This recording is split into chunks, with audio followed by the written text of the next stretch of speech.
Assalamualaikum warahmatullahi wabarakatuh. Perkenalkan kami dari kelompok 6 yang akan mempresentasikan laporan VMI tentang layanan catering. Di sini saya sebagai moderator atas nama Aziana Wulandari, ada rekan saya Memori Isa Purba, ada rekan saya juga Grace Valentino, lalu ada Muhammad Ilham Azikro, lalu ada Baik Juniarti. Tanpa memperpanjang waktu, kita akan menjelaskan saja di slide yang pertama, yaitu tentang layanan catering, di mana layanan catering ini adalah analisis sistematis untuk mengidentifikasi potensi kegagalan, memberi prioritas risiko atau RPN, dan merancang tindakan pencegahan demi keamanan pangan, kualitas layanan, dan kepuasan pelanggan. Oke, next.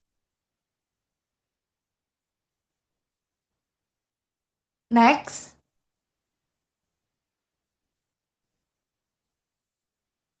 Oke, di sini ada pendahuluan dan tujuan, di mana yaitu di sini latar belakangnya adalah bisnis catering menghadapi tantangan kualitas makanan, ketepatan waktu, dan kepuasan pelanggan dari pemesanan hingga penyajian. Lalu tujuan laporan ini adalah untuk mengidentifikasi potensi kegagalan, menganalisis penyebab dan dampak, menentukan prioritas RPN, serta merancang tindakan pencegahan dan perbaikan. Lalu ruang lingkup yang dicakup oleh RPN ini apa saja, yaitu pemesanan, perencanaan menu, pengadaan, persiapan, pengolahan, pengemasan, penyimpanan, transportasi, setup, penyajian, layanan, dan pembersihan. Oke, next. Selanjutnya kami akan memberikan gambar diagram proses gimana FMEA ini berjalan. Yang pertama di situ ada start seperti yang bisa kita lihat sendiri. Di sini ada start, lalu lanjut ke pengambilan nasi, cek porsi nasi, lalu pengisian lauk pauk, lalu selanjutnya ada cek penukaran lauk, lalu next ada pengisian sambal atau saus, lalu melakukan inspeksi 100%, lalu setelah itu melakukan penataan makanan, lalu cek visual, lalu penutupan kotak. Lalu di penutupan kotak ini berlanjut lagi dengan kotak tertutup rapat. Apabila kotak tertutup rapat, dia akan dilanjutkan dengan penanganan akhir, lalu cek kondisi fisik, lalu bisa dipasarkan. Tapi jika tidak, kita akan melakukan reward. Oke, slide selanjutnya akan dijelaskan oleh rekan saya.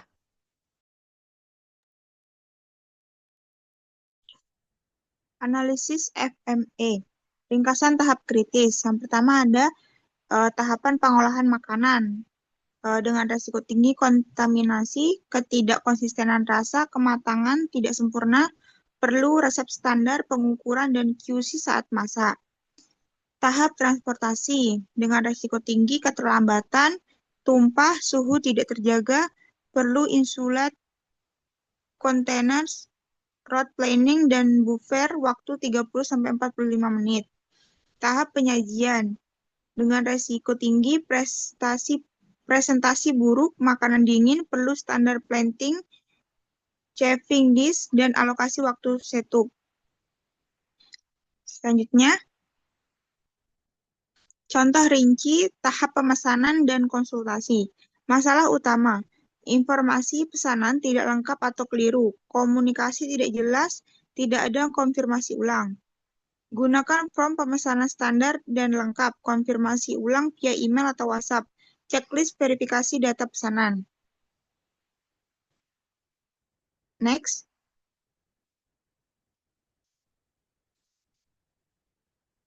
Contoh rinci atau pengadaan dan persiapan. Pengadaan bahan. Dengan resiko bahan tidak segar atau berkualitas rendah. Tindakan seleksi supplier, inspeksi visual, jadwal pengadaan tepat, standar spesifikasi. Persiapan bahan.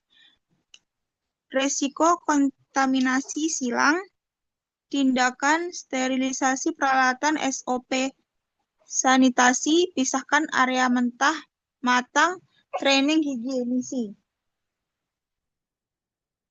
Pengolahan awal.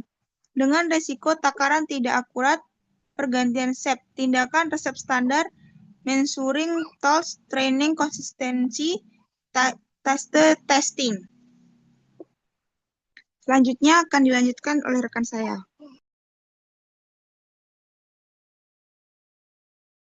Oke, selanjutnya di sini kita akan lihat kontrol mutu dan pengemasan.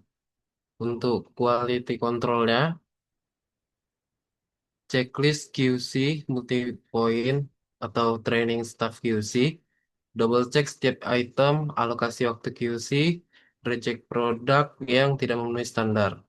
Untuk pengemasannya sendiri, gunakan food grade packaging, label menu dan atau tanggal, vacuum seal saat perlu, dan monitor suhu storage dan implementasi FIFO. Untuk transportasi, setup lokasi dan layanan, transportasinya insulate box driver untuk mencegah tumpah, training driver, GPS dan cek traffic real time, backup vehicle, dan untuk setup lokasinya, set visit H-1, checklist fasilitas, bawa backup equipment atau extension portable stove, plan B-nya untuk listrik atau air. Untuk layanan dan monitoring, bisa atur porsi per session, monitoring konsumsi, sistem refill bertahap, training customer service, respon cepat untuk komplain.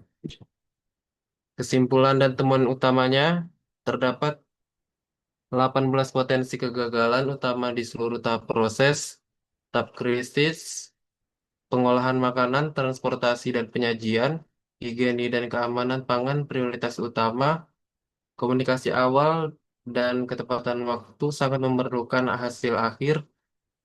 Keberhasilan tergantung pada SOP terstruktur, SDM terlatih, QC ketat, perencanaan matang, komunikasi efektif, dan instruktur memadai. Baik, selanjutnya ini kita akan lihat rekomendasi dan roadmap implementasinya. Untuk jangka pendeknya, standarisasi SOP tertulis, training intensif food safety atau CS, checklist per tahap, tunjuk QC, person per shift, protokol darurat. Untuk kedua, 1 sampai 6 bulan jangka menengah, implementasi sistem manajemen digital, order, inventory, scheduling, bangun kemitraan supplier, upgrade equipment, sertifikasi higienis, sistem feedback pelanggan. Untuk yang ketiga, jarak antara 6 sampai 12 bulan atau jangka panjang, pembangunan atau peningkatan central kitchen standar komersial dan heat management dengan kontrol suhu untuk delivery. Baik, selanjutnya kita akan lihat dari eh, proses untuk FMEA memasak telur mata sapi.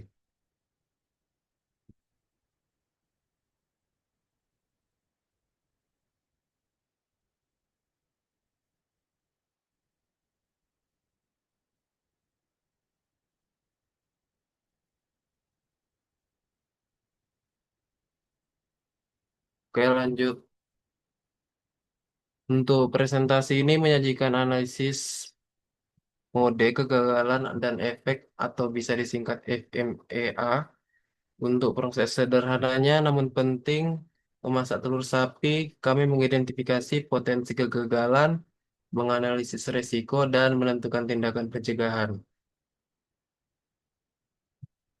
Selanjutnya akan dilanjutin oleh teman saya. Terima kasih. Oke, saya akan melanjutkan. Di sini ada anatomi dan alur proses dari telur mata sapi. Yang di sini kita bisa lihat telur mata sapinya, anatominya. Jadi ada alur proses memasaknya, yaitu kita mulai itu dari pilih telur segar yang ada di kulkas, atau jika tidak ada kita bisa membelinya di pasar. Yang kedua, kita panaskan wajannya, tuangkan minyak goreng, dan setelah minyak goreng panas, kita pecahkan telur ke dalam wajan, lalu masak dengan api sedang. Jadi di sini ada pertanyaan, apakah telur sudah matang? Jika tidak, lanjut masak. Jika sudah, kita akan melanjutkan ke langkah selanjutnya, yaitu angkat telur dari wajan, lalu tiriskan minyak, dan selesai. Lanjut.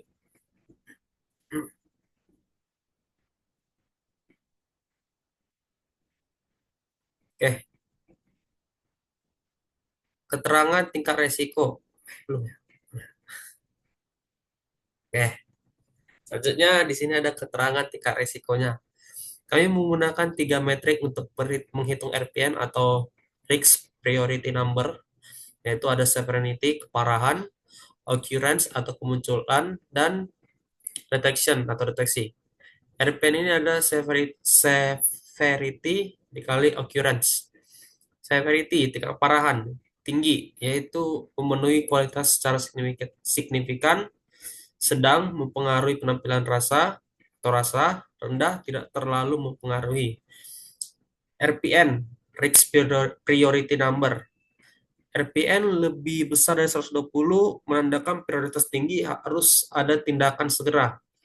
RPN 80 sampai 120 itu prioritas sedang, itu perlu perhatian. RPN kurang dari 80 prioritasnya rendah atau jadi monitoring rutin. Selanjutnya, resiko prioritas tinggi atau RPN lebih dari 120. Kegagalan ini memerlukan tindakan pencegahan segera untuk memastikan kualitas telur mata sapi yang optimal. Telur tidak segar, severity-nya 9, occurrence-nya 5, RPN-nya 180. Penyebabnya adalah tidak cek tanggal kadaluarsa dan penyimpanan tidak tepat. Kuning telur pecah, severity-nya 7, occurrence-nya 6, dan RPN-nya 126. Penyebabnya yaitu teknik memecahkannya yang salah, atau juga telur jatuhkan terlalu tinggi. Yang ketiga, kuning telur terlalu matang. Severity-nya 7, occurrence-nya 7, dan RP-nya 147. Penyebabnya adalah masaknya terlalu lama dan wajan tidak ditutup wajan. Oke, lanjut. Tindakan pencegahan untuk RPN tinggi. 1. Pemilihan telur atau RPN 180. Cek tanggal kadaluarsa, uji apung telur, dan simpan di kulkas untuk menjaga kesegaran. Persiapan, yaitu RPN-nya 126. Pecahkan telur di wadah terpisah terlebih dahulu. Pastikan posisi rendah saat menuang ke wajan untuk menghindari pecah. Yang ketiga, penggorengan RPN-nya 147. Tutup wajan saat memasak. Masak hanya sampai putih telur matang dan matikan api tepat waktu. Selanjutnya, resiko prioritas sedang RPN 80 sampai 120. Kegagalan ini memerlukan perhatian dan monitoring rutin untuk meningkatkan kualitas hasil akhir. 1.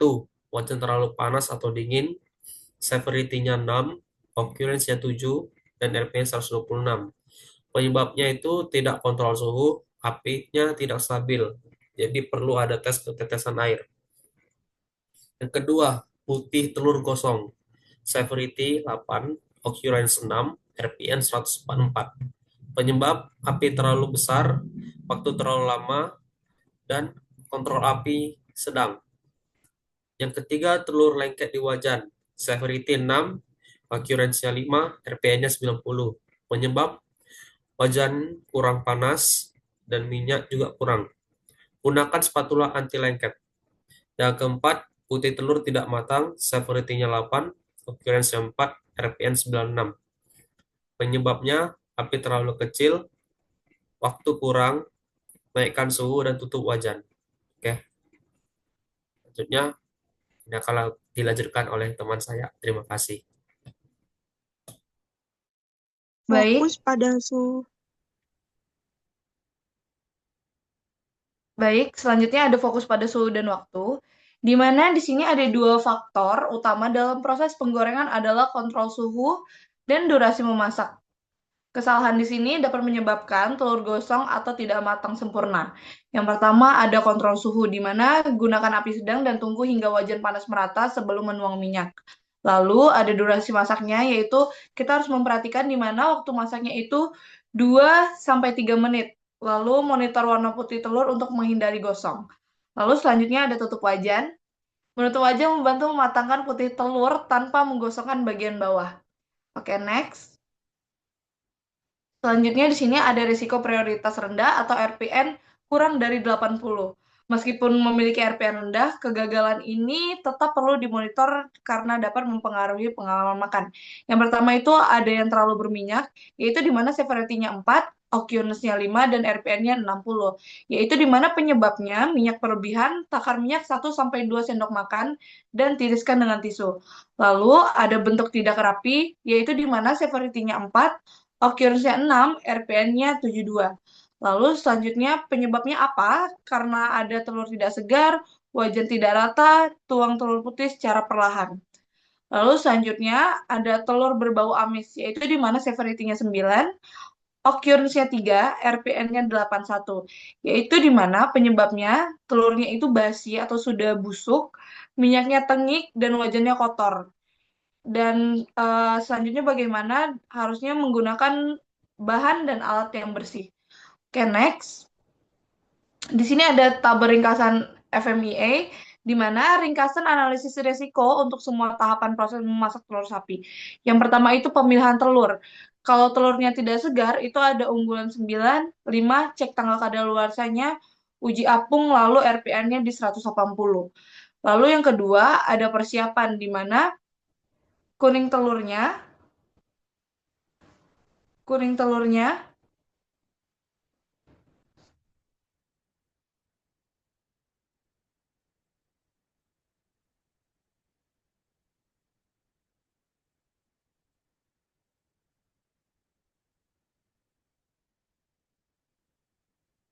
selanjutnya ada tabel ringkasan FMEA, di mana akan dijelaskan oleh rekan saya baik.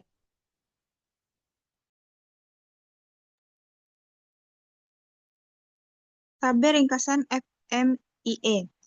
Ringkasan analisis risiko untuk semua tahapan proses memasak telur mata sapi. Yang pertama ada pemilihan telur. Telur tidak segar. Yang kedua, persiapan kuning telur pecah. Pecahkan di wajah terpisah. Pemanasan wajan, wajan terlalu panas atau dingin. Tes dengan tetesan air, api sedang. Penggorengan putih telur gosong, kontrol api sedang, monitor waktu. Penggorengan kuning telur terlalu matang, tutup wajan, matikan api tepat waktu. Hasil akhir telur berbau amis, gunakan telur segar minyak baru. Selanjutnya,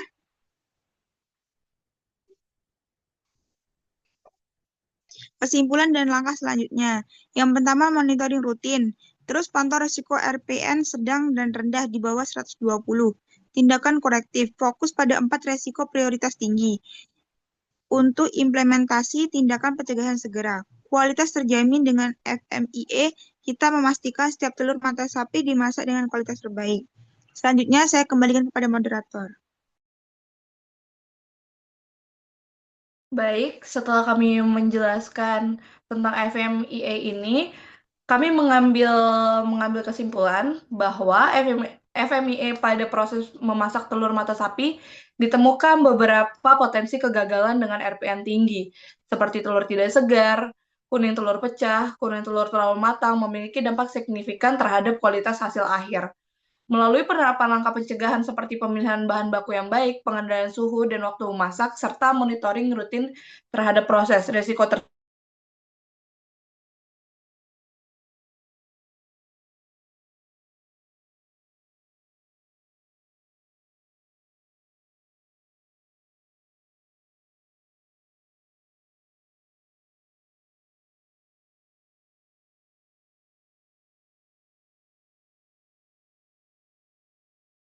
selebihnya mohon di